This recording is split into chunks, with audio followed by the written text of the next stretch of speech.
ได้เวลากลับห้องแล้วบัดเนาะเดี๋ยวเฮาก็สิมาแยกกันวันนี้พี่น้องนี่น้องๆก็สิไปขามไปฝั่งนั้นเพื่อที่จะกลับห้องไปพักผ่อนมื้ออื่นหรืองานต่อทางมาลายกดเลยดียังที่มีแบบว่าประเทศไทยเป็นบ่อนหาเงินเป็นบ่อนทำมาหากินเนาะถ้าบ่มีประเทศไทยก็บ่ฮู้ว่าสิไปหาอยู่ไสพี่น้องเนาะเพราะว่าเฮาเป็นคนบ้านนอกเนาะต้นทุนชีวิตมันก็น้อยพี่น้องการที่เฮาจะไปแบบว่าประเทศอื่นเกาหลีบ่ญี่ปุ่นบ่มันก็ใช้เงินใช้ทองหลายพี่น้องเนาะถ้าเกิดว่าเฮามาไทยเฮาก็บ่ได้ใช้เงินหยังหลายเพียงแต่ว่า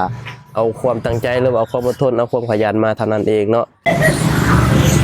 สวัสดีพี่น้องสวัสดีพี่น้องทางฝั่งไทยนะครับผมตอนนี้ก็กำลังเสียเลิกงานกลับห้องแล้วบัดเนาะเดี๋ยวเราก็สิมาแยกกันวันนี้พี่น้องนี่น้องๆก็สิไปขามไปฝั่งนั้นเพื่อที่จะกลับห้องไปพักผ่อนมื้ออื่นหรืองานต่อทางมาลายกดเลยกำลังย่างเขาไปในซอยเนาะเป็นไงพี่น้องชีวิตในเมืองใหญ่ก็สิประมาณนี้เนาะ3 ทุ่มแล้วก็เลิกงานเลิกการเนาะ3 ทุ่มนี่ก็กำลังดีเนาะเลิกงานนะพี่น้องก็บ่ถือว่าเดึกแฮงได้เฮาเนาะเพราะว่า3 ทุ่มมันก็อยู่ในช่วงที่แบบว่ากำลังแบบว่าอาบน้ำพักผ่อนกำลังดีพี่น้องเนาะถ้าเกิดว่าเลิก4-5 ทุ่มแบบสิมันก็ดึกไปอยู่นะก็แล้วแต่บางบ่อนบางพื้นที่พี่น้องเนาะบางบ่อนบางพื้นที่มันก็บ่คือกันบางบ่อนอาจจะเลิกงานดึกแบบประมาณ5 ทุ่มหรือว่าบางบ่อนอาจจะแบบเลิกงานแบบว่าเที่ยงคืนตี 1ก็มีก็แล้วแต่บางงานบางสถานที่พี่น้องเนาะก็สู้กันไปนี่แหละพี่น้องหาเงินหาทองเนาะกว่าสิได้เงินมาก็บ่แม่นง่ายเด้พี่น้องการหาเงินเนาะมันก็ยังดีที่เฮาได้มาหาอยู่ที่ประเทศไทยนะอยู่บ้านนอกเฮาอยู่ตามชนบทบ้านเฮาว่าสิมันแฮงหาเงินยากเนาะปัจจุบันนี้มันก็บ่มีเงินมันก็อยู่บ่ได้เฮาถึงดิ้นรนเข้ามาทำงานมาหาเงินอยู่ที่เมืองไทยพี่น้องเนาะดียังที่มีแบบว่าประเทศไทยเป็นบ่อนหาเงินเป็นบ่อนทำมาหากินเนาะถ้าบ่มีประเทศไทยก็บ่ฮู้ว่าสิไปหาอยู่ไสพี่น้องเนาะเพราะว่าเฮาเป็นคนบ้านนอกเนาะต้นทุนชีวิตมันก็น้อยพี่น้องการที่เฮาจะไปแบบว่าประเทศอื่นเกาหลีบ่ญี่ปุ่นบ่มันก็ใช้เงินใช้ทองหลายพี่น้องเนาะถ้าเกิดว่าเฮามาไทยเฮาก็บ่ได้ใช้เงินหยังหลายเพียงแต่ว่าเอาความตั้งใจหรือเอาความอดทนเอาความขยันมาเท่านั้นเองเนาะเอาว่าเชื่อว่าทำงานอยู่ไสก็แล้วแต่หาเงินอยู่ไสก็แล้วแต่เนาะถ้าเฮามีความอดทนถ้าเฮามีความขยันเฮาว่ามันก็ประสบความสำเร็จทั้งนั้นแหละเนาะแต่ว่าเฮาก็ต้องสู้พี่น้องการหาเงินหาทองเนาะตอนนี้ก็กำลังสิหอนหองแล้วเนาะกำลังสิขึ้นหอพักแล้วพี่น้องโอ้มันนี่ก็ฝนตกลิ้นอีกแล้วมันนี่ก็ได้ฝนตกคิดว่าสิบ่เศร้าเนาะสุดท้ายมาก็ได้เวลาแบบว่าเลิกงานมาฝนก็เลยเศร้าก็เลยแบบว่ามาห้องสบายเนี่ยบ้านนี่ฝนเศร้าเนาะถ้าเกิดว่าฝนตกก็มาห้องยากอีกมื้อเช้านี่ก็ลืมถือร่มไปอีกโอ้ยฝนก็ตกดีช่วงนี้น่าจะแบบพายุเข้าพี่น้องชีวิตในเมืองใหญ่มันก็บ่ยังหลายหรอกพี่น้องยามมื้อเช้ามาก็ไปทำงานก็ว่าแล้วเนาะยามมื้อแลงมาเฮาก็กลับห้องพักผ่อนบัดนี้มื้ออื่นก็ลุยงานต่อนี่ก็ใกล้สิ้นเดือนแล้วพี่น้องเนาะใกล้สิ้นเดือนแล้วมันก็วันที่27อีกประมาณ 3-4 มื้อก็สิ้นเดือนเป็นวันที่แบบว่าทุกคนรอคอยคือวันสิ้นเดือนกำลังขึ้นมาหอพักพี่น้องบรรยากาศมันนี่เนาะฝนตกบรรยากาศดีนี่เลยพี่น้องท้องผ้า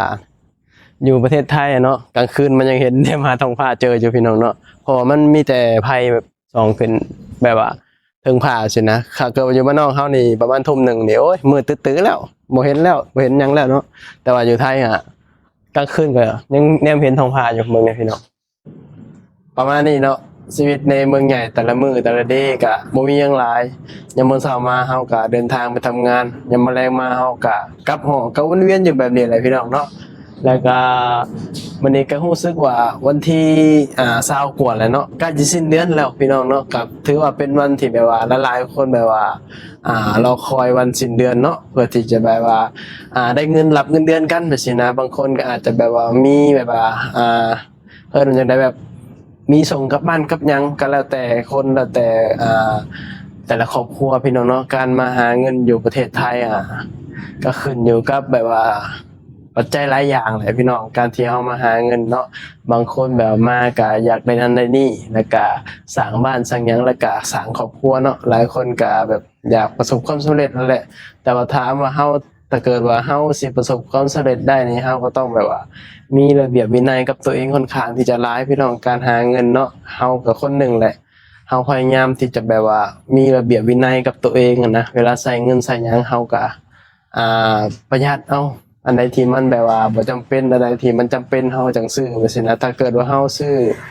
ของที่แบบว่าฟุ่มเฟือยซื้อในสิ่งที่เฮาแบบว่าบ่ค่อยได้ใช้หรือว่าซื้อแบบว่าบ่ค่อยแบบว่าคิดอีหยังหั้นนะอยากซื้อหยังก็ซื้อสิมันบ่ได้เด้พี่น้องเนาะการมาหาเงินน่ะถ้าเกิดว่าเฮาบ่คิดหน้าคิดหลังมันก็บ่มีเงินเก็บเนาะเพราะว่ามันก็มีหลายคนเนาะแบบมาหาเงินอยู่ไทยก็เขาเอิ้นว่าจังไดแบบหอบความผิดหวังแบบว่ากลับบ้านก็มีพี่น้องก็แล้วแต่คนคือเฮาเว้าเนาะบางคนก็ประสบความสำเร็จได้บ้านได้รถได้ในสิ่งที่อยากได้อะนะ